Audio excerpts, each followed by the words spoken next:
বাড়ির সদর দরজায় দাঁড়িয়ে ফোন। মহিলা দোতলা থেকে নিচে এসে দরজা খুলতেই পর পর অস্ত্রের কোপ। রবিবার ভর সন্ধে হাওড়া শিবপুরে হাড়হিম হত্যাকাণ্ড। টাকা ধার নিয়ে শোধ করতে না পারায় খুন করা হয়েছে বলে অভিযোগ মৃতার স্বামীর। এলাকার সিসিটিভি ফুটেজ খতিয়ে দেখে খুনিকে খোঁজার চেষ্টা করছে পুলিশ। শিবপুরের ওলা বিবিতলার ফার্স্ট বাই লেনের ঘটনা। স্থানীয় সূত্রে খবর, রবিবার সন্ধ্যের দিকে দুটি মোটর বাইকে 4 জন সন্দেহজনকভাবে ঘোরাঘুরি করছিল এলাকায়। জানা গিয়েছে তাদের মধ্যে থেকে একজন ওই মহিলাকে ফোন করে নিচে ডাকেন। বছর 40-এর ওই মহিলার নাম ভারতী হাজরা।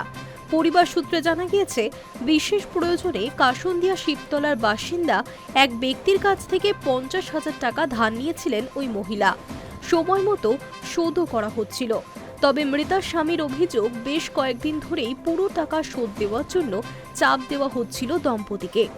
বারংবার লোক পাঠিয়ে খুনের হুমকিও দেওয়া হচ্ছিল বলে অভিযোগ করেছেন সুব্রত হাজরা। তিনি বলেন, রবিবার সন্ধ্যের দিকে একজন যুবক আমার স্ত্রীকে নিচে নামতে বলেন। কিছুক্ষণ পর নিচে এসে দেখি স্ত্রী রক্তাক্ত অবস্থায় পড়ে আছে, গলায় অস্ত্রের কোপ। ইশারা করে জল খেতে চাইছিল, জল দিতেই কোলে ঢলে পড়ল।